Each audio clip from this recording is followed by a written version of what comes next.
Bom, Macaé em Foco Especial, hoje diretamente aqui do plenário da Câmara de Vereadores de Macaé.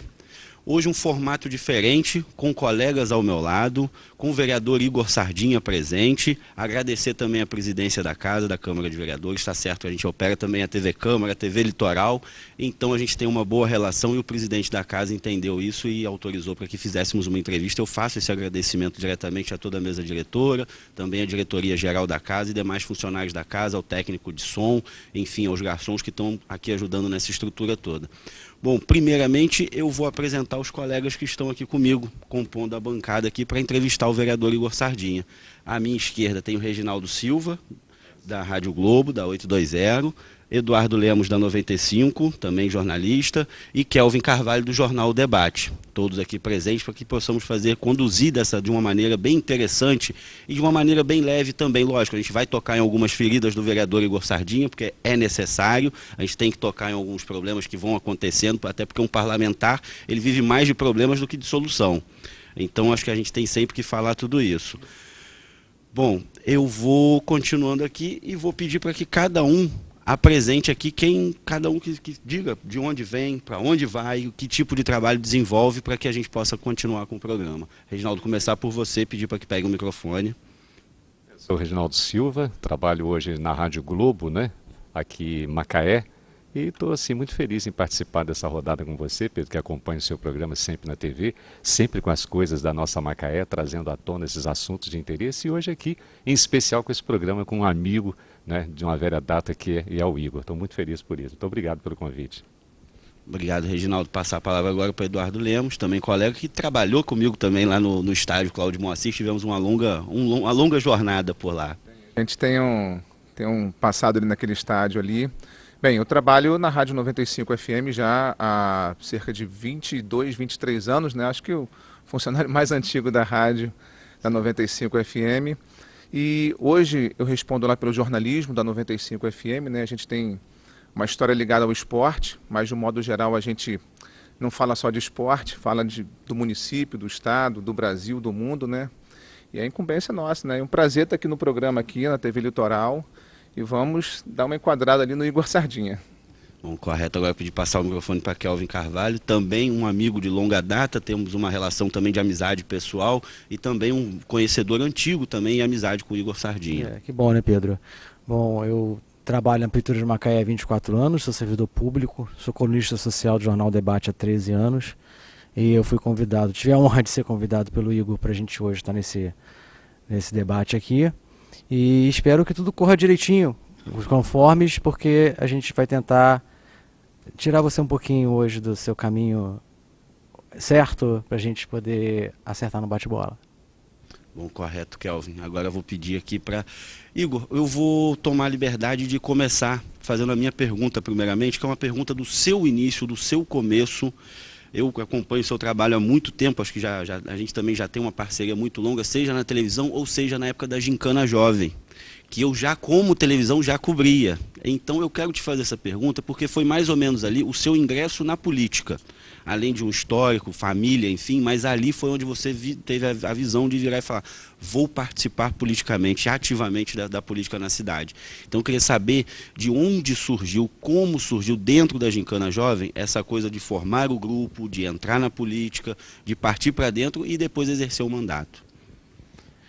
Pedro, primeiramente agradecer mais uma vez a participação no Macaé em Foco e parabenizá-lo por esse novo formato que hoje eu tenho a honra aqui de inaugurar, de experimentar. Acredito que é mais uma grande contribuição que você, junto de toda a sua família, que tem um longo histórico dentro da televisão, mais uma contribuição que dá aqui a Macaé, porque tenho a mais absoluta certeza que vai ser um início de vários dentro desse modelo. Dizer, Pedro, que na realidade, nós quando a gincana surge na nossa vida, nada tinha de política na história. Eu obviamente sou de uma família onde meu pai, eu cresci vendo meu pai militando na política.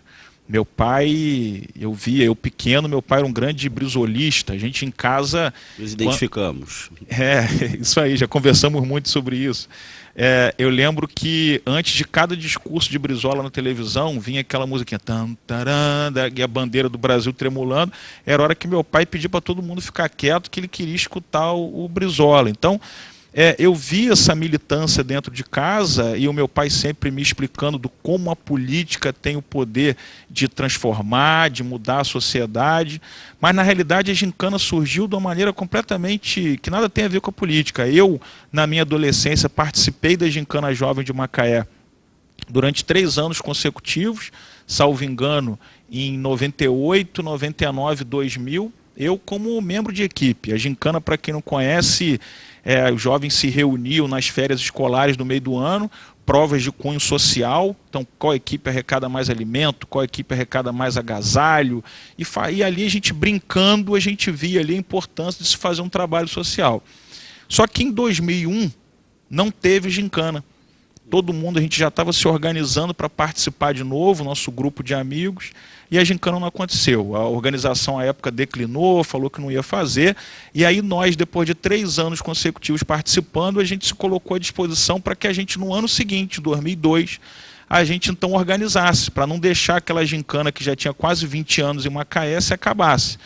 E assim foi feito, assumimos uma organização, ficamos vários anos organizando a Gincana Jovem, profissionalizamos um pouco o trabalho, porque aí fundamos uma ONG à época, a Organização da Juventude Responsável, que aí passou a ser a organizadora da gincana e abriu uma possibilidade para que a gente parasse de fazer um trabalho assistencial, que arrecadava, por exemplo, 20 e tantas toneladas de alimento, distribuía.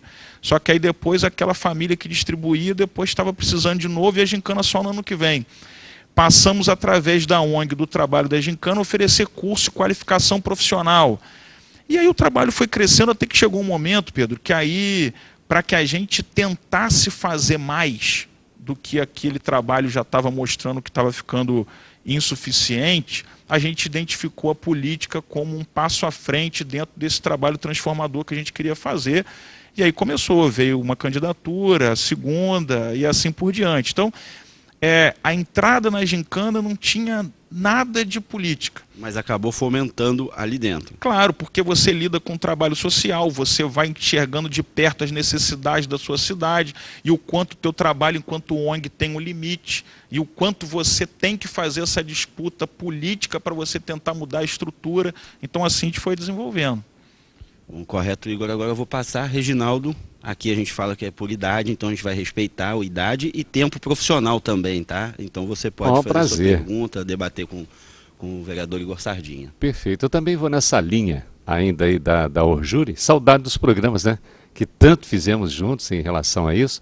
E você, em virtude da gincana, ficou muito ligado, né? Não tem jeito isso até hoje, à juventude aqui do nosso município. E eu gostaria de ouvir um pouco de você, os seus planos hoje em relação aos nossos jovens, né, aqui em Macaé, que tanto preocupam hoje os pais, e você dessa linha, queria saber hoje os planos do Igor em relação a essa juventude. Reginaldo, primeiro que uns jovens nem tão jovens mais, né, aqueles que já foram jovens comigo, já um pouco mais velhos, mas, Reginaldo, eu acredito o seguinte, a gente tem um grande desafio quando a gente fala de juventude. Eu sei que é um grande chavão, eu sei que todo mundo fala isso, mas o grande caminho para você discutir juventude passa inicialmente pela questão da educação, pela questão da escola. Mas, Reginaldo, isso não pode surgir da boca de qualquer político ou governante, da boca para fora. Hoje nós temos uma estrutura escolar que ela não é atrativa para o jovem. Você tem que fazer com que aquela escola seja um espaço onde o jovem, o adolescente, ele queira estar presente. Porque esse modelo, hoje no município de Macaé, nós temos quase que todas as escolas, são escolas que foram casas ou estruturas adaptadas para serem escola e não tem ali um espaço para ela, além de estudar, ela exercer ali uma prática esportiva, uma prática cultural, para que ele queira ficar lá dentro. Então hoje você fazer aquele modelo arcaico de educação faz com que o jovem não queira ter a escola como parte do seu cotidiano. E se você não tornar esse ambiente atrativo, você não cria cidadãos, você não qualifica, você não consegue chegar e transformar esse jovem num adulto amanhã que venha a conseguir ter uma tranquilidade na construção familiar, que consiga construir essa cidade que a gente sonha. Então passa inicialmente por educação, mas uma educação que conjugue esporte, cultura. Por exemplo, é muito bonito falar, sou favorável à escola em tempo integral. Eu também sou. Mas para você ter escola em tempo integral, você tem que ter uma estrutura. Você não pode enjaular um jovem, um adolescente ou uma criança num prédio onde a prática recreativa dela é no corredor. E ainda tem que não fazer barulho porque tem uma sala ao lado que está tendo sala de aula. Isso a gente vê em Macaé. Então nós temos que adaptar os espaços, oferecer uma educação de qualidade, qualificação profissional já para aquele jovem já num outro estágio que sai da escola, qualificação profissional, e não adianta ter diploma para o cara botar na parede, uma qualificação profissional que depois a empresa aceite ele, porque tem muitos cursos aí que não formam nada.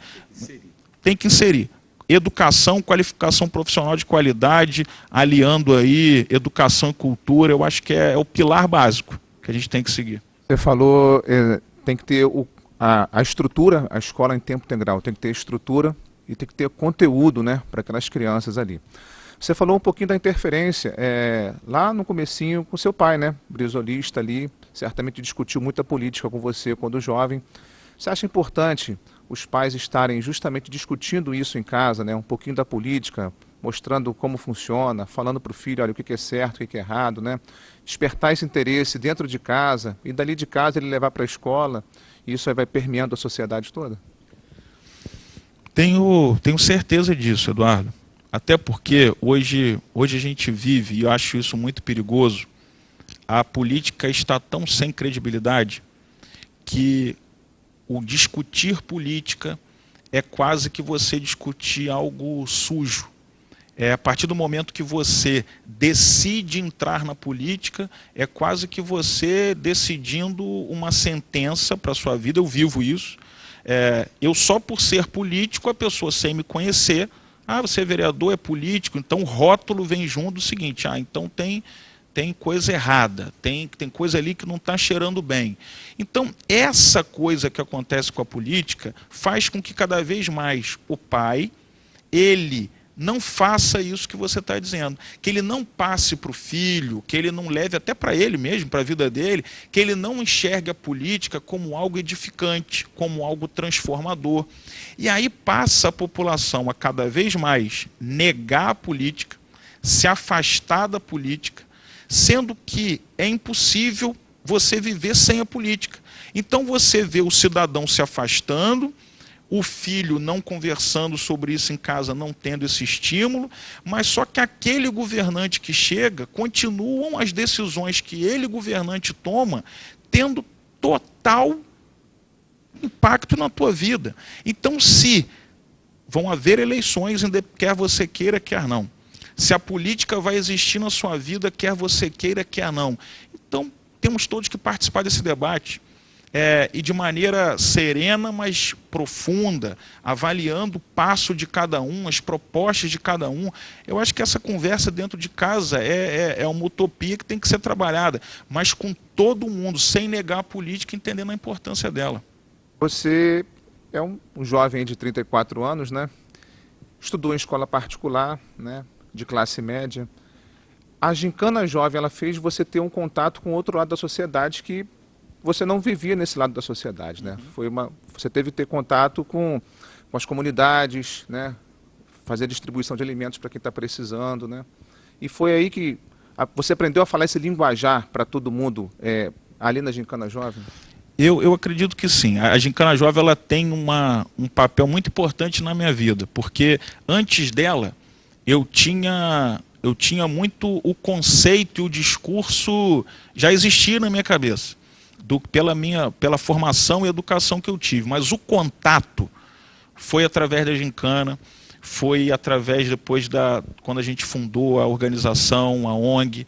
Porque aí, Eduardo, aí foi o alimento entregue, aí foi a qualificação profissional, foram as turmas de alfabetização de jovens e adultos que nós fizemos e que era sensacional. Aquilo é uma das ações mais importantes que a gente fez. Nós formamos mais ou menos umas 3 turmas de alfabetização de jovens e adultos.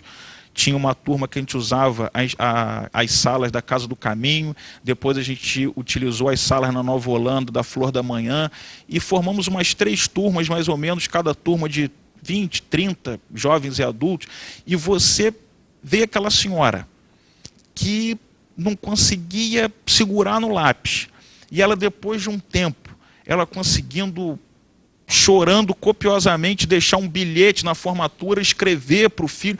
Aquilo ali é você ter a consciência, você ver a dificuldade da pessoa, uma dificuldade que nasceu pela falta de oportunidades, pela falta de políticas públicas adequadas. Você consegue ver o como você, através da política, porque isso é política, você conseguir transformar a pessoa. Então a Gincana teve um papel fundamental para que a gente tivesse esse contato e essa consciência cada vez mais apurada.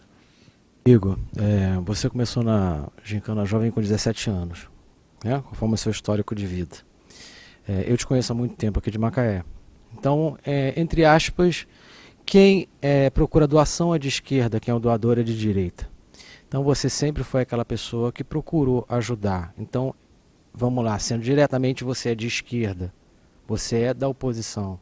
Onde entra o Igor da oposição e o Igor anarquista? Existe o Igor anarquista ou só existe o Igor da oposição?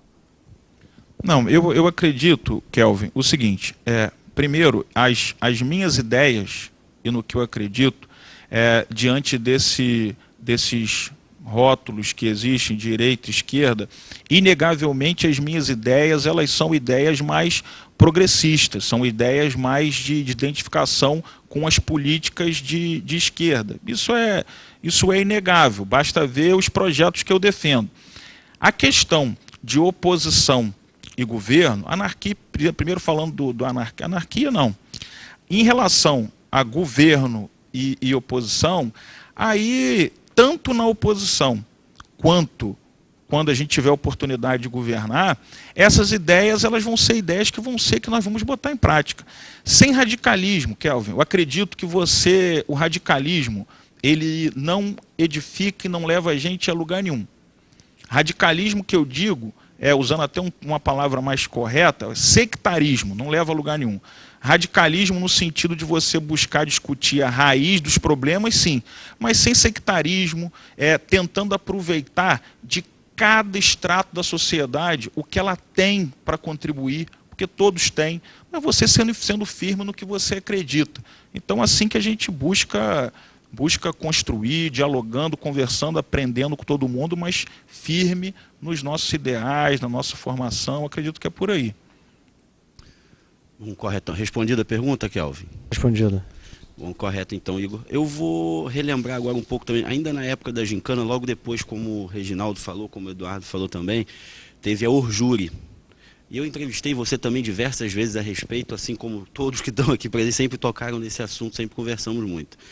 Então, também tivemos momentos delicados também, porque a Orjure, ela oficializou o assistencialismo, tudo que você trabalhava, todo o ideal que você tinha junto com a sua equipe, que, diga-se de passagem, estão todos aqui vendo aqui já em foco e também todos, desde aquela época, trabalhando com você, a grande maioria. Então você também passou alguns momentos delicados, porque a partir do momento que foi criada a Orjure, que foi oficializado, isso também entrou subvenção de governo, você entendeu, pôde buscar recursos, pôde buscar verbas para ajudar as pessoas, além do seu próprio trabalho. Mas também muita gente criticou, você foi passível de críticas, porque falaram que você já estava vislumbrando uma carreira política. Natural, uma coisa anda do lado da outra, mas a política passou a ser mal vista no nosso país, como você bem falou. Então, até onde você conseguiu resistir a essas críticas? Também foram muitos problemas apresentados que você resolvia e também esses problemas de subvenção. Está recebendo dinheiro, não está. Qual foi a bem da realidade ali na época? Teve subvenção? Não teve? Quero que fique bem claro para todo mundo em casa. Na realidade, Pedro, nunca a organização, enquanto ela esteve em funcionamento, ela nunca recebeu nenhuma subvenção nunca recebeu essa verba pública, que eu não condeno as instituições que recebem, mas nós nunca recebemos. O que acontece, Pedro, é que o seguinte, a disputa política, ela é uma disputa, as pessoas na luta pelo poder, elas são muito venais. Então, aqueles jovens, enquanto ninguém imaginava que aqueles jovens poderiam entrar na política, aí todos elogiavam. Era o trabalho lindo, era um trabalho de vanguarda, era o trabalho elogiado por todo mundo. A partir do momento que as pessoas começam a perceber que aquilo ali poderia desaguar na política, aí começa uma série de pessoas quererem fazer críticas e às vezes imputar mentiras dentro desse trabalho, no intuito de diminuir e já misturar as coisas de uma maneira que às vezes é até isso que afasta as pessoas da política. É esse jogo sujo, barato, de mentira. Nunca recebemos, mas as pessoas, muitos deles, tentavam propagar esse discurso no intuito de diminuir. E não foi só isso não, Pedro. As pessoas, aquele trabalho que sempre foi lindo, tinham muitas pessoas que diziam, não, há desvio, não vai para o lugar que deve. Só que quando a gente faz o correto, Pedro, a gente tem que seguir com a nossa consciência, prestando contas, sendo transparentes com todos que participavam, mostrando os resultados e encarando a verdade de frente, combatendo cada mentira. Então nunca recebemos, e sempre caminhamos com a consciência tranquila em relação a isso. E é muito fácil falar isso porque os arquivos estão aí. Basta qualquer um, na lei de transparência, pedir à prefeitura se a instituição, organização da juventude responsável recebeu 1 centavo, que vai estar lá dizendo que não recebeu. Correto. Alguma dúvida sobre esse assunto ainda? De alguém? Não, eu queria fazer uma outra pergunta aqui para o Igor. Pode fazer. Você teve um período como suplente na Câmara, né? E depois conquistou aí pouco mais de 2.000 votos, né? Um dos vereadores, votação mais expressiva do Partido dos Trabalhadores. Hoje você está no PRB, né? Tem diferença sentar nessa bancada aqui como suplente e como um vereador eleito? Tem. É inegável. Eu quando fiquei quase, acho que 2 anos como suplente na Câmara, fiquei bastante tempo, e eu busquei atuar como se vereador titular fosse. Mas que tem diferença, tem. Tem porque quando você é suplente, você tem que ficar se equilibrando no seguinte, se eu, dependendo das propostas, ou às vezes da forma que eu vou colocar uma defesa aqui, será que aquilo pode incomodar o vereador titular voltar e eu perder minha oportunidade? Eu quero tanto ter essa chance aqui de mostrar que eu sou capaz de fazer um mandato bacana. Isso acontece, isso fica no subconsciente de quem chega aqui como suplente. Mas chegou um momento que a gente falou o seguinte, mas se a gente aqui ficar muito preocupado com isso, você vai passar batido, não vai deixar marca nenhuma. Então nós ali atuamos esquecendo de tudo isso, fugindo desses fantasmas que ficam atormentando, e fizemos um mandato, mesmo na condição de suplente, um mandato que, sem falsa modéstia, um mandato que marcou muito, que construiu muito, e até foi um dos principais responsáveis por depois termos tido uma votação que nos deu esse mandato titular que hoje temos. Então, mas que tem diferença, tem, é inegável. Você não entrou como um vereador de oposição, né? Você lembra assim, o que startou essa situação de estar no governo, ser oposição ao governo, né? Porque nenhum vereador acho que entra, já estou entrando sendo oposição do governo, isso não seria normal, não seria sadio, né? Era até situação na época. Exatamente. Você lembra o que fez você, peraí, não está de acordo com o meu pensamento, não está seguindo a minha linha aqui de raciocínio? Eu lembro. Primeiro o seguinte, quando eu estava no Partido dos Trabalhadores, quando o partido discutia qual seria o caminho dele nas eleições de 2012, eu já me posicionava numa linha contrária ao apoio ao então candidato pelo PV, doutor Aloysio. Eu acreditava que não era o que aquela candidatura não representava a tal mudança que a população estava desejando. E lutei dentro do partido para que o partido tivesse candidatura própria, que lançasse candidato a prefeito. Lançar o seu próprio nome dentro do partido, né? Lancei meu nome, o PT aprovou aqui localmente meu nome como candidato, e nós sofremos um processo de intervenção do diretório estadual do partido, obrigando o PT a caminhar com a Aloysio. E aí nós respeitamos a decisão do partido, seguimos a decisão e viemos com uma candidatura a vereador dentro dessa coligação. Mas é importante deixar esse registro, já que tínhamos divergência até antes. Mas, pela decisão do partido, tivemos que vir candidatos dentro dessa coligação. Mas o grande fato, Eduardo, que desencadeador de tudo isso, o primeiro projeto de lei que o prefeito mandou para a Câmara foi o projeto da passagem real. Foi o projeto do subsídio à empresa de um ônibus para passagem para R$1. E quando aquele projeto chegou, eu tive discordâncias muito claras em relação a alguns pontos do projeto. Primeiro, que fui para a rua falando, inclusive, o mesmo discurso do Aloysio, que era pela quebra do monopólio. E aí aquele projeto que chega era um projeto que elevava o preço da passagem, o preço real, para valores que eu sou absolutamente contra. Passagem em Macaé ser R$ 3,16 é um disparate, é um absurdo, uma das passagens mais caras do país, e eu me posicionei com emenda em relação àquilo ali, contra o valor.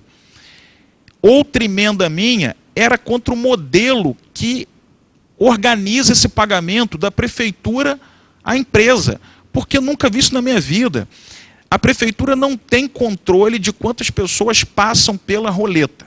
Então é o seguinte, passagem é R$1, você entra pela roleta, você dá a moedinha de R$1, mas a prefeitura, por cada pessoa que entra no ônibus, ela paga mais R$ 2,16 de subsídio, porque o valor real é R$ 3,16. Agora, quantas pessoas passam no ônibus no mês é fundamental para você pagar a fatura. E a prefeitura não tem esse controle. A própria lei que o prefeito mandou diz que simplesmente a CIT manda uma planilha no final do mês para a prefeitura dizendo quantas pessoas passaram pela roleta e a prefeitura paga. Essa falta de controle é um grande caminho de desperdício do dinheiro público. Nós nos posicionamos contra também. E outra terceira emenda foi o seguinte, o prefeito colocou dizendo que a partir daquele ano o preço da passagem não mais seria discutido por projeto de lei. Seria por decreto. Ou seja, ele não precisaria todo ano mandar aquele valor para a Câmara debater e aprovar ou não. Ele poderia simplesmente na canetada publicar e dizer que ia ser aquilo. E nós também fomos contra. E aí eu apresentei as 3 emendas e não abri mão delas. Vários interlocutores do prefeito vieram junto a mim pedindo para retirar as emendas, porque o governo tinha o interesse do projeto ser aprovado na íntegra, e eu não retirei.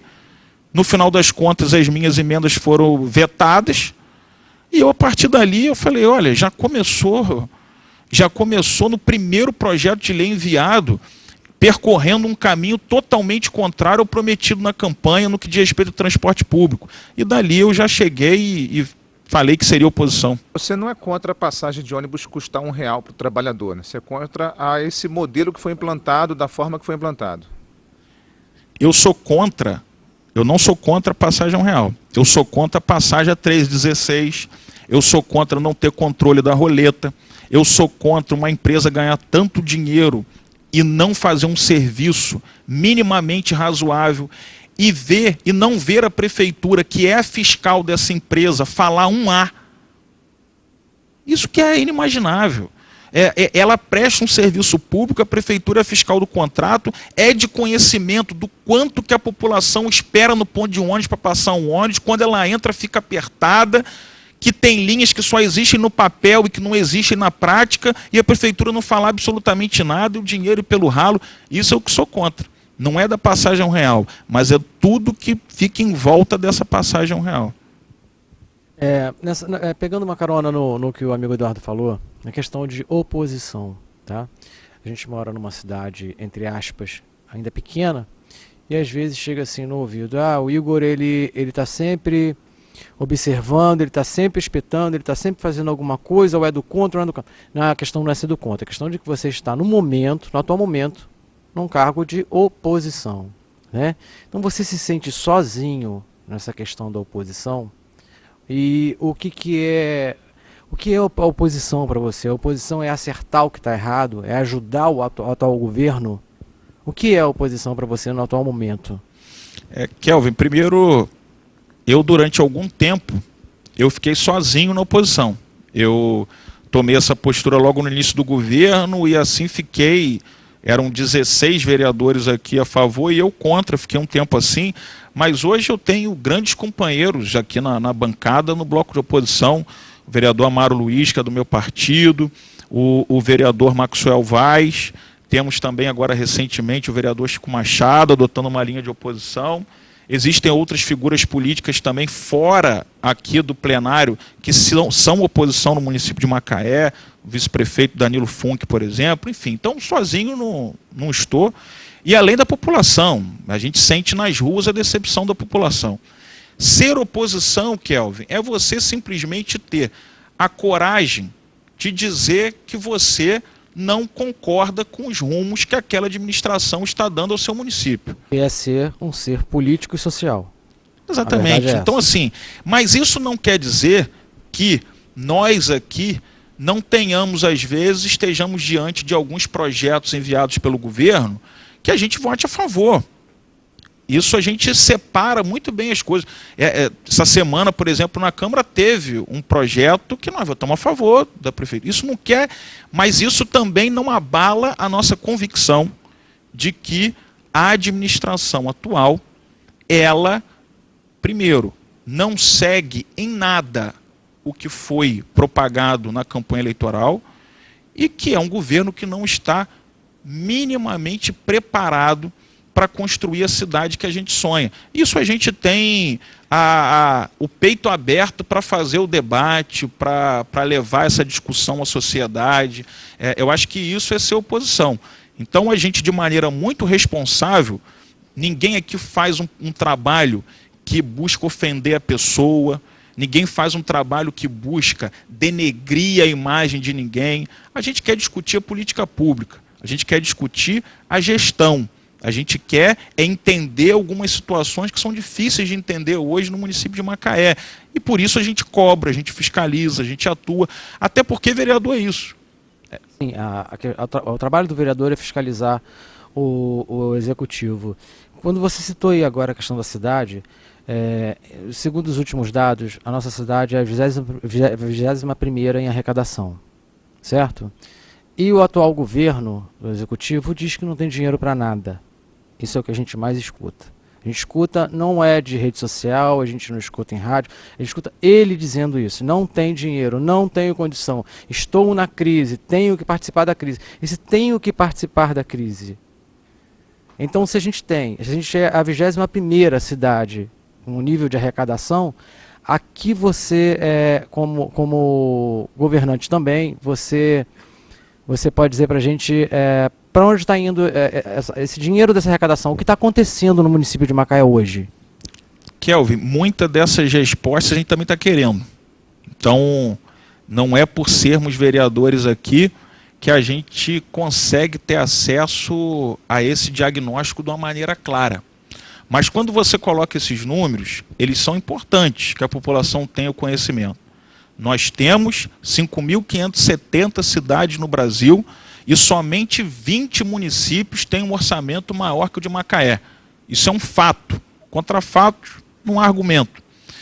Se você pega e se você zera o royalty de Macaé, vamos supor que Macaé está vivendo os reflexos de uma crise do petróleo e que aí o royalty cai. Mas vamos imaginar que a gente zerasse o royalty. Macaé seria o 34º maior orçamento do país ainda. Ou seja, temos muito dinheiro aqui. Temos muito dinheiro. É claro que toda crise Isso, os mesmos princípios que regem a administração do chefe de família dentro da casa dele, rege a administração pública guardada as devidas proporções. Se você está com um pouco mais de folga e estava planejando aquela viagem para fora do país com a família, e se você passa a sofrer uma crise, você vai cortar a viagem. Você não vai começar cortando o dinheiro do almoço, você vai cortar a viagem. Se apertar um pouco mais, você vai chamar o filho e falar: filho, aquela escolinha do futebol, o papai vai ter que te tirar um pouquinho. Isso é saber priorizar, Kelvin. Saber priorizar. Então, a questão de recurso, eu repudio essa discussão diante do comparativo que nós temos com os outros municípios. Tem recurso.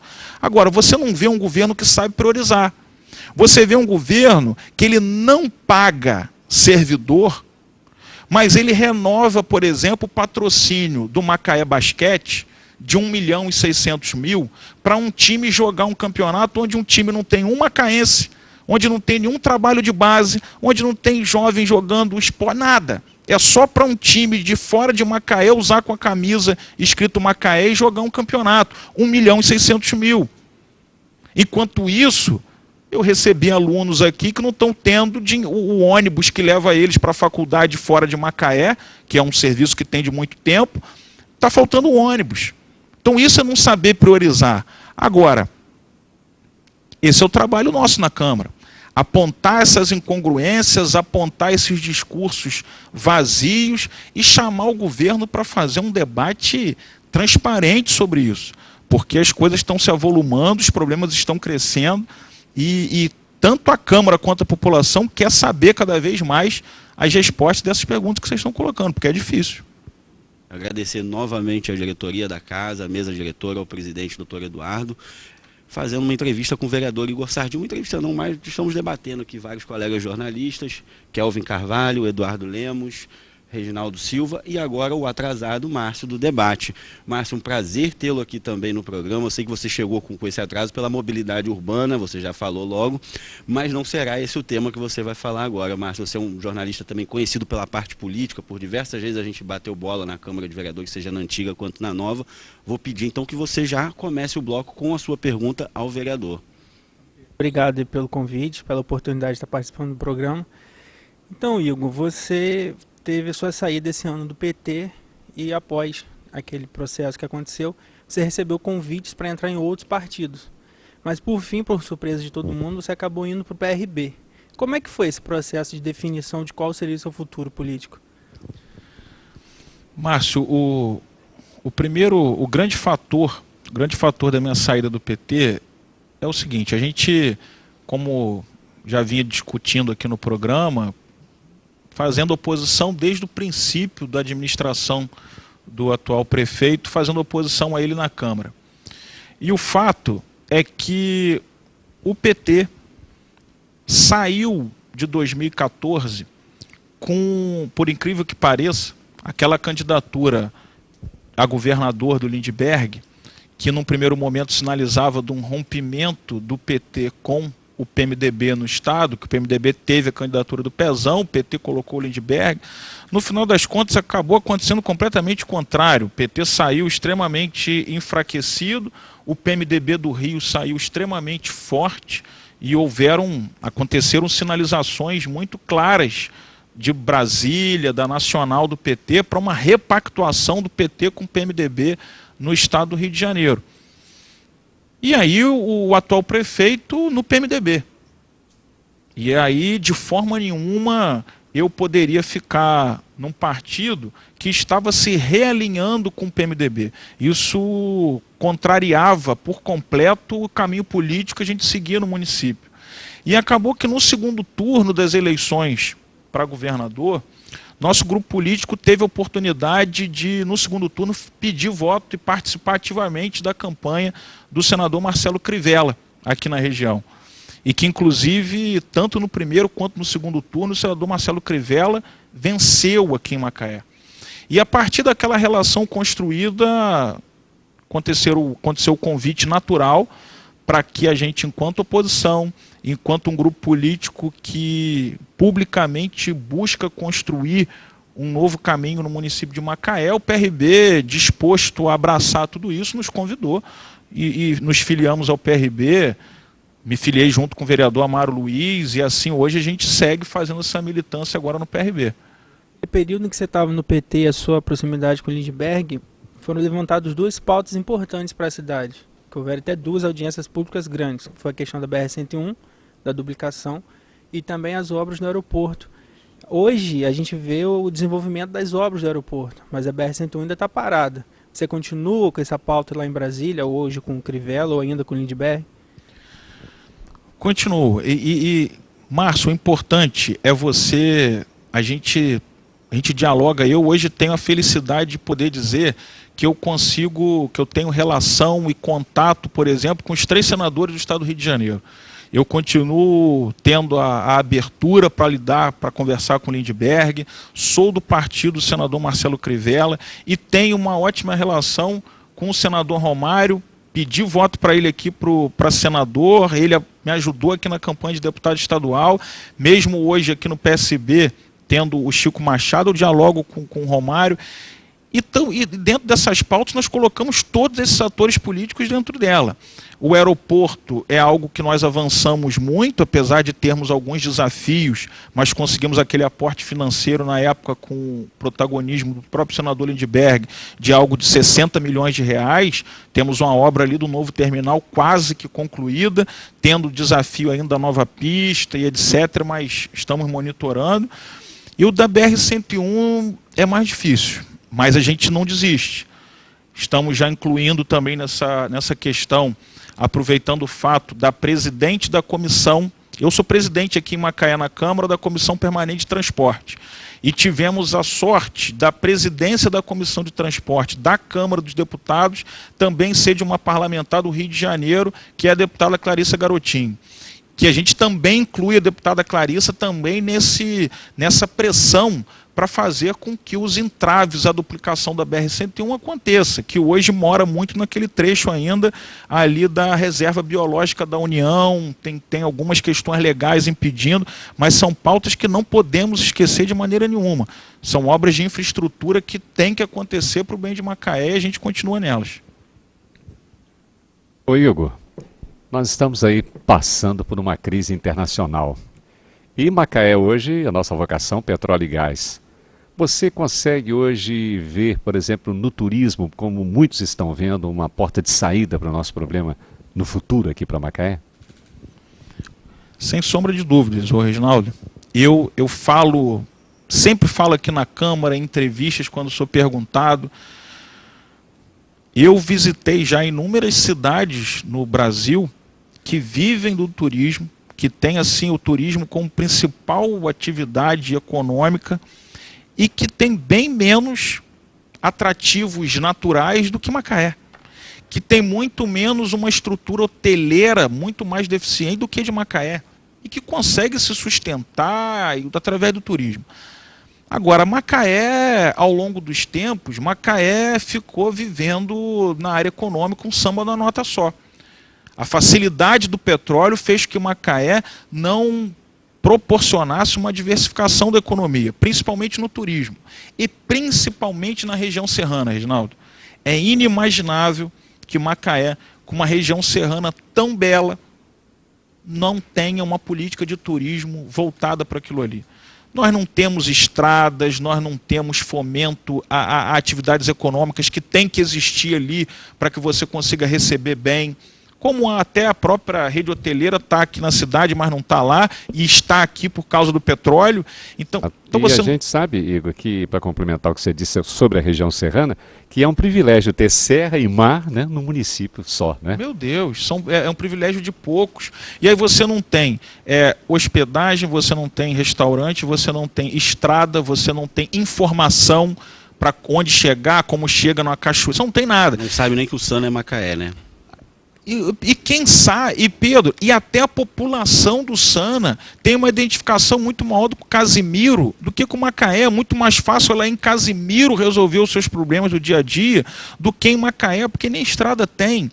Então, assim, temos como missão, temos que ter a questão do turismo, temos que alavancar, levar infraestrutura, criar linhas de crédito para que aquela população da Serra consiga ter, com um dinheiro, com aporte, ela fomentar algumas atividades econômicas ali que precisam ser fomentadas para você depois ter o resto do Brasil visitando ali, mas chegando com tranquilidade, chegando com conforto.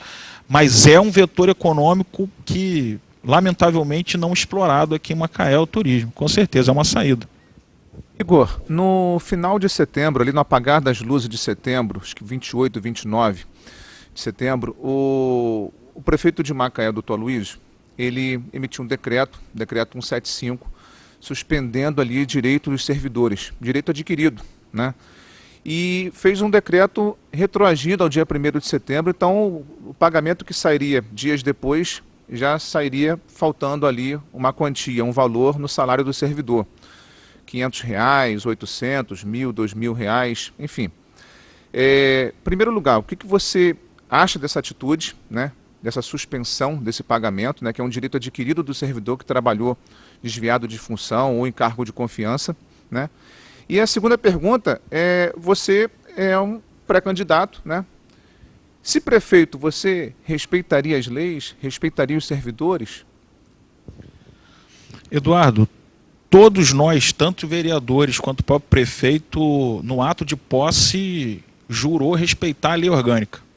É um juramento que, para muitos, pode ser só um mero ato do cerimonial de posse, mas para mim é missão, é o básico. Você, quando é eleito, você não ganhou um cheque em branco para fazer o que você bem entende. Você tem os limites legais para você atuar. Eu concordo, você ter uma contrariedade com uma lei é do processo, é natural. O prefeito querer ou eliminar a lei que dá direito às incorporações, ou alterá-la, mudar os parâmetros, ele tem poder para inaugurar esse debate. Bastava ele mandar um projeto de lei para a Câmara, retratando esse desejo, ou de alterar, ou de acabar, etc. A Câmara ia fazer o debate, ia sair uma nova lei, e aí, conforme manda a nossa Constituição, conforme manda o nosso regramento jurídico do país, a partir dali, aqueles efeitos mudariam para quem viesse pela frente. Agora, quem tivesse os seus direitos, isso é o que diz, isso, gente, não é o Igor vereador querendo que seja assim. Isso, a nossa lei funciona, a lei nacional, a jurisprudência são dessa forma. Quem, através da lei anterior, obteve o benefício, ele tem que ter o direito dele respeitado, e você mesmo já colocou, o nome disso é direito adquirido. Ele tem o direito. Dali para frente muda. Nós temos os exemplos diversos aqui.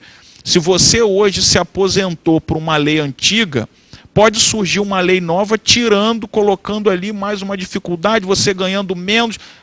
Quem vai ganhar menos é quem se aposenta a partir da aprovação da lei. Segurança jurídica. Segurança jurídica, senão ia ser uma bagunça. Cada hora você está diante de uma surpresa. E o prefeito, ele simplesmente chegou e falou: não vou cumprir com essa lei. Tem uma lei em vigor, continua até hoje. Porque ele não mandou nenhum outro projeto, não mandou nenhum diploma legal para ser discutido aqui, para se acabar com a lei. Ele só fez um decreto dizendo que ele não ia cumprir com a lei. E aí, o que me causa preocupação é o seguinte: é claro que a nossa justiça, ela não tem decisões rápidas, mas ela é muito clara no seu funcionamento. Daqui pode demorar, mas ela vai decidir e vai garantir os direitos. E aí outros governos na frente podem ficar com um passivo tremendo para pagar de uma vez só os servidores. O que aí sim vai ser muito perigoso, por causa de responsabilidade. Você não pode escolher que lei você vai cumprir. Então, eu acredito que tendo a oportunidade de administrar esse município, o limite é a lei. A gente não pode escolher qual lei a gente vai cumprir e qual lei a gente não vai. Bom, correto, Igor. Deixa eu te fazer agora uma pergunta, porque foi de um tema onde também eu participei diretamente, te entrevistando várias vezes. Você foi o ator principal, você nem vereador era, ficou suplente, saiu e voltou, que foi a lei dos plantões. Eu acho que a gente tem sempre que lembrar desse assunto, porque foi um assunto que alavancou muito você politicamente, alavancou muito, acho que a população também junto e brigando por isso. O assunto foi à frente, foi votado, acho que foi a segunda votação, foi de novo, foi rejeitado, aí foi para o prefeito, enfim. A gente sabe a batalha que foi muito grande e a mobilização da população em prol disso, porque quando mexe com saúde, eu acho que é um assunto que está acima dos outros. É saúde, educação, o restante vem depois. Não que o restante não seja importante, mas acho que a gente consegue contemporizar. Então, eu queria que você falasse o que vai acontecer com a lei dos plantões. Ela, mesmo não passando, você ainda vai tentar de novo, vai formatá-la, vai mexer, porque a população tem me perguntado muito nas ruas, pela proximidade que eu tenho aqui na Câmara, de te passar essa pergunta. Ô Pedro, eu não vou mudar. Muitas vezes até alguns vereadores aqui fazem sugestões, Igor, altera isso na lei, porque vai facilitar a aprovação da lei. Eu não vou fazer qualquer modificação nessa proposta de forma que ela perca o núcleo central, o objetivo central dela. Então, se for para ela ser aprovada de forma que ela não venha produzir os efeitos sonhados, então que ela não passe. Que a gente vai lutar até enxergarmos que chegou o momento dela produzir os seus efeitos. E a coisa tão simples, Pedro, eu acho que o que fez com que essa mobilização acontecesse foi o fato de ser uma lei simples, que as pessoas têm até dificuldade de entender como que alguém pode se posicionar de maneira contrária.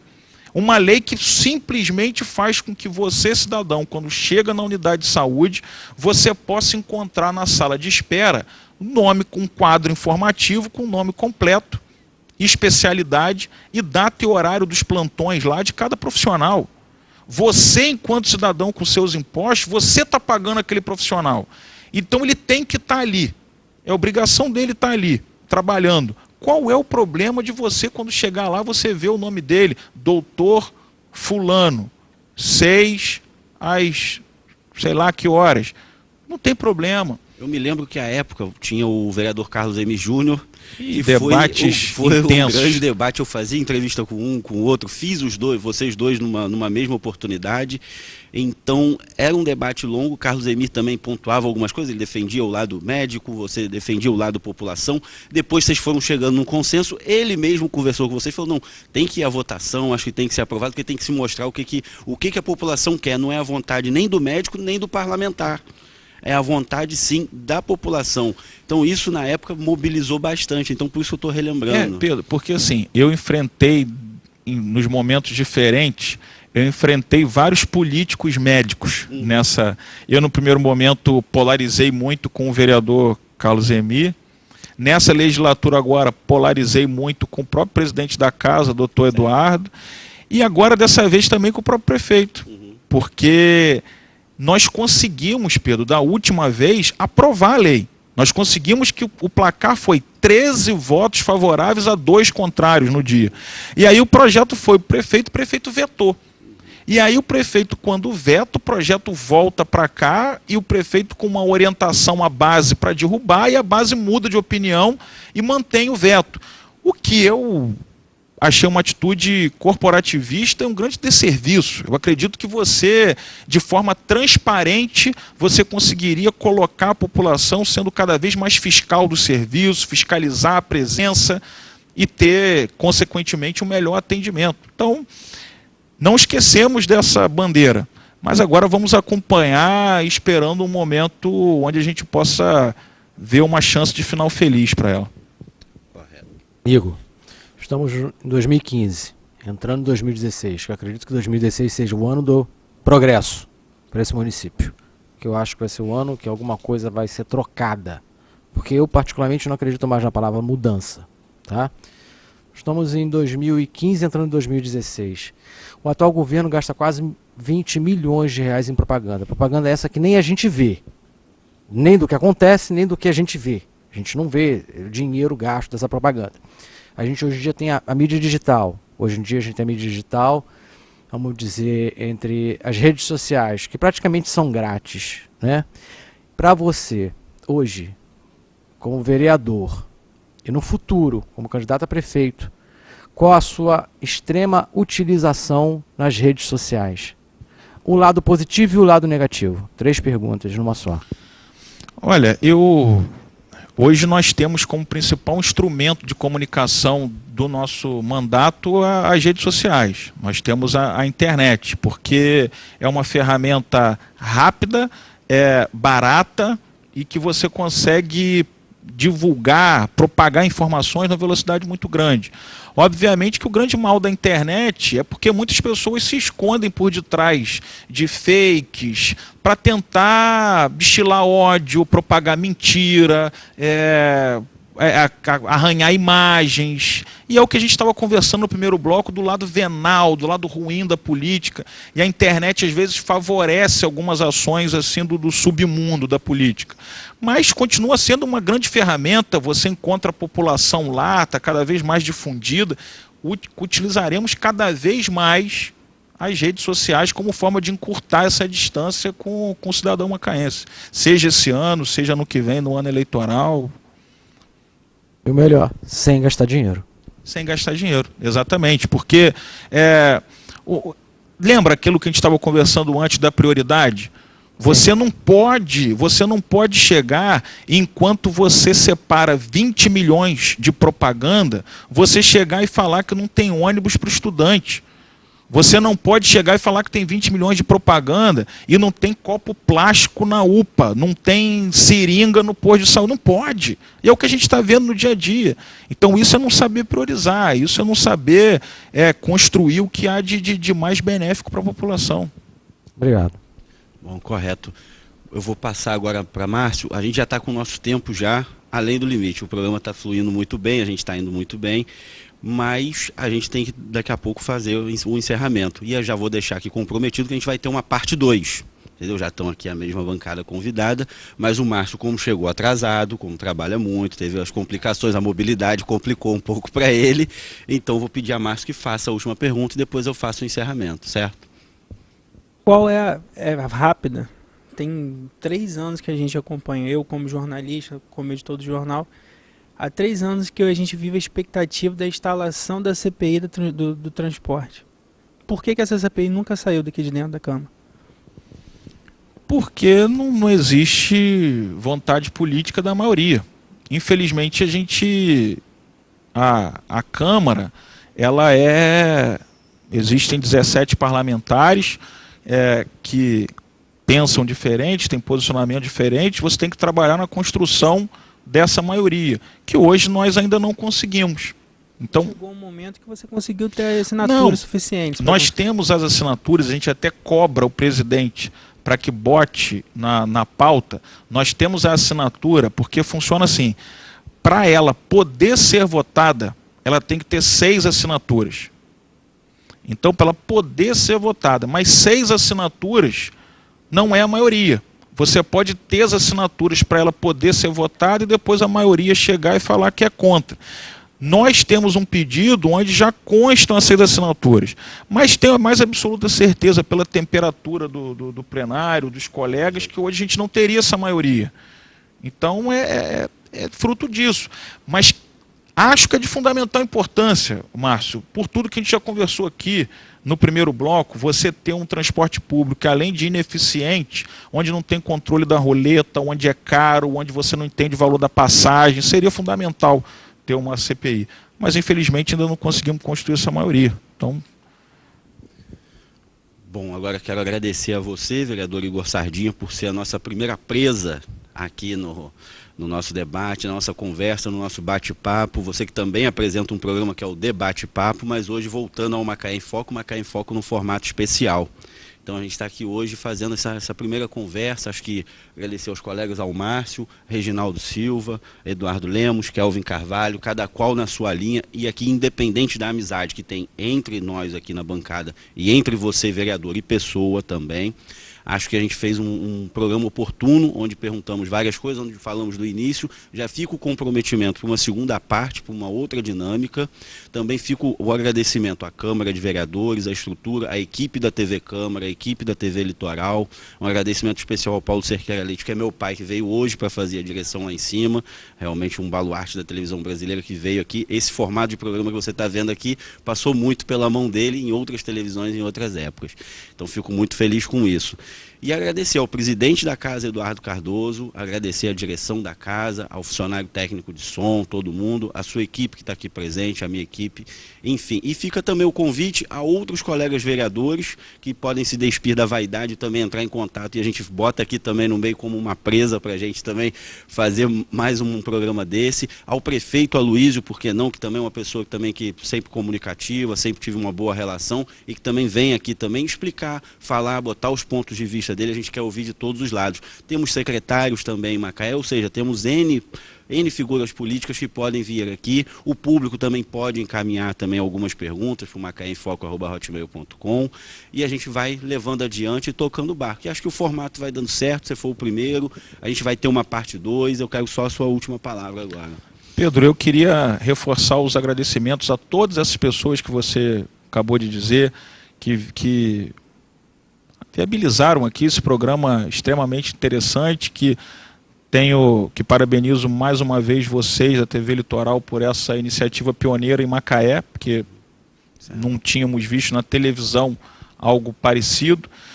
E dizer, Pedro, que continuaremos aqui na Câmara o nosso trabalho, construindo o nosso mandato da maneira que fizemos até então, sendo firmes na fiscalização, sendo firmes nas cobranças, mas não ficando restrito só a isso. Nós estamos longe de ser um mandato que só reclama e denuncia. A gente é um mandato que a gente aponta erros, mas que apresentamos inúmeros projetos, encaminhamentos, soluções, até debatemos alguns desses encaminhamentos aqui. Somos um grupo político que temos divergências claras com o grupo político que governa hoje Macaé, tem uma pré-candidatura a prefeito colocada na sociedade de maneira transparente, aberta, conversar com a sociedade sobre futuro, sobre soluções para essas críticas que a gente hoje aponta. E eu acho que isso é política. Sem você afetar a pessoa, fazer a política baixa de você tentar manchar a imagem de ninguém, mas sendo firme no debate sobre o que é certo, o que é errado, do que é bom e o que é ruim para a cidade de Macaé. Uma cidade que tem muito recurso, uma cidade que tem muitas oportunidades, mas muitas das vezes não tem governos preparados para aproveitar tais oportunidades. Agradeço aqui a todos vocês pela oportunidade e sempre à disposição de todos. Bom, correto, vou agradecer a todos. Agora vou agradecer ao público especificamente, agradecer muito pela audiência, muito pela credibilidade do trabalho, aos colegas que estão aqui ao meu lado. E fica a ameaça, nós voltaremos, lembrando a vocês, macaemfoco@hotmail.com. Até breve.